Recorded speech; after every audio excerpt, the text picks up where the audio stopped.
Bonjour, Monsieur l'ambassadeur. Bonjour, Esther. Donc, une nouvelle Assemblée générale de l'ONU. Quels sont les dossiers prioritaires pour le Canada cette année? Je pense que les priorités pour le Canada, ce sont les priorités du monde. C'est-à-dire que c'est un moment pour réfléchir et encore agir sur l'importance du développement durable, parce que le développement a été tellement affecté par la pandémie, par la crise en Ukraine, la guerre et les conséquences de la guerre, et aussi la question du changement climatique qui pose tellement de problèmes pour notre pays, mais aussi pour tous les citoyens du monde. Ouais. Alors, on n'a pas des priorités qui sont différentes de celles de toute l'humanité à présent.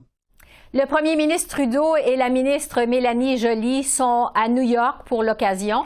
Madame Joly va d'ailleurs animer une rencontre sur la détention arbitraire, rencontre à laquelle va participer Michael Kovrig. On dit que c'est le moment fort de cette nouvelle Assemblée générale. Quel est le but de cette rencontre au juste? Je crois que pour nous, l'importance, c'est la question de la justice pour les individus, la question de la liberté de la personne, des valeurs qui sont très importantes à toute la population canadienne et autant pour nos positions dans les discussions à l'ONU, mais aussi de rejeter complètement la notion que on peut jouer des jeux de poker, si je peux dire, avec les vies humaines.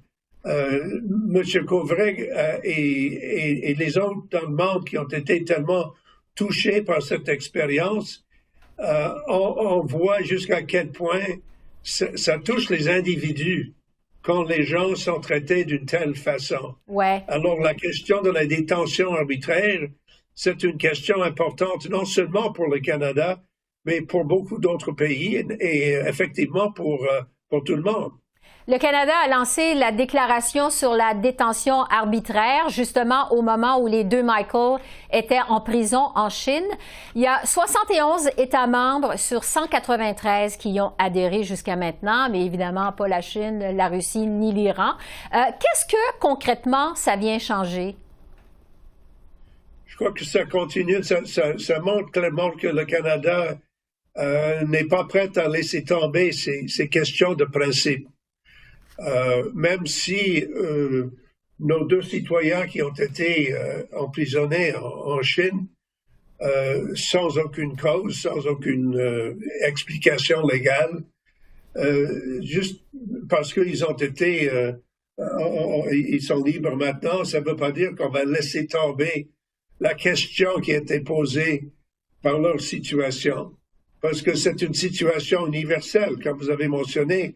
Il y a beaucoup d'autres pays, l'Iran, la Russie et d'autres, qui sont prêts à utiliser les individus comme s'ils étaient dans une sorte de jeu.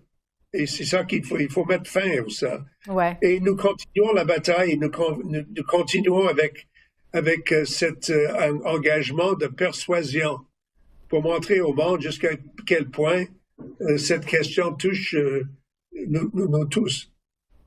Monsieur Trudeau doit aussi participer à une rencontre sur la crise en Haïti. On sait que le Canada a refusé la demande des États-Unis de prendre le contrôle d'une force d'intervention en Haïti.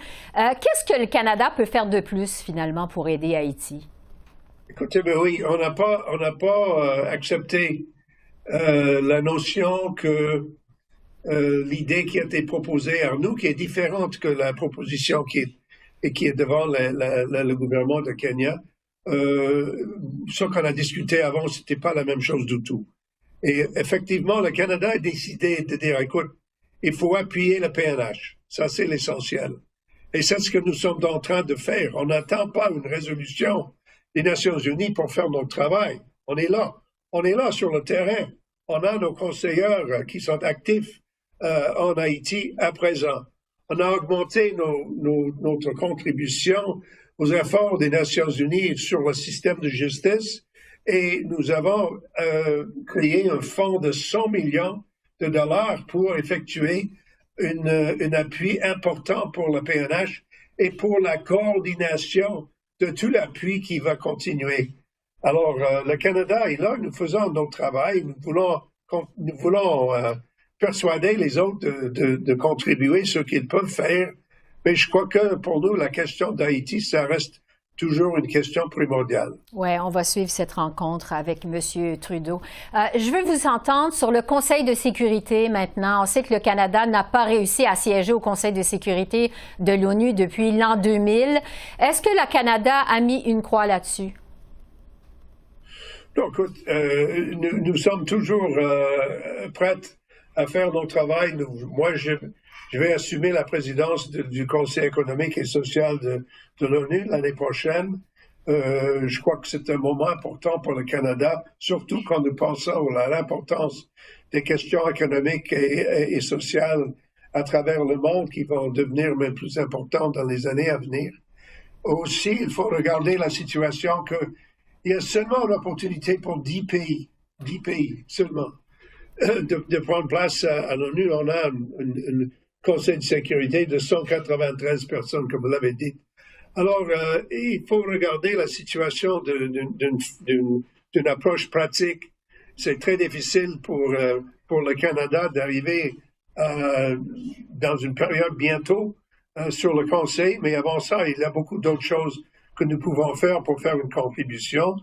Et avec le veto des Chinois, le veto des Russes, c'est toujours difficile pour vraiment avancer la cause de la sécurité internationale au sein du Conseil de sécurité. Il faut aller dans d'autres endroits, dans le système de l'ONU, l'Assemblée générale, le travail que nous faisons sur le maintien de la paix, le travail que nous faisons avec tous nos efforts dans le domaine du maintien de la paix en général. Ouais. Ça nous donne l'opportunité de continuer de servir. En terminant, Monsieur l'ambassadeur, l'ONU a été créée en 1945. Ça va faire bientôt 80 ans. Il y a plusieurs observateurs qui s'interrogent sur sa pertinence et son efficacité dans notre monde contemporain. Qu'est-ce que vous répondez à ça? Écoute, quelle est la solution nationale au changement climatique? Il n'y a pas de solution nationale. Quelle est la solution nationale à une pandémie d'un virus qui traverse le monde? Il n'y a pas de solution nationale. Alors, nous devons reconnaître que l'ONU a sa place. La place est au centre des discussions globales. C'est pour toucher sur des questions globales et pour trouver des solutions globales, parce que c'est seulement en montrant la solidarité globale que nous allons trouver des solutions. Alors, voilà la pertinence de l'institution qui est toujours là. Avec beaucoup de problèmes, beaucoup de défis, beaucoup de difficultés, la faiblesse humaine, c'est la vie, c'est la situation où nous sommes, mais il faut continuer, il ne faut pas lâcher. On va suivre donc les travaux de cette Assemblée générale. Bob Rae, je rappelle que vous êtes ambassadeur du Canada à l'ONU. Merci beaucoup. Merci de votre temps. Merci beaucoup, Esther. À bientôt. À bientôt.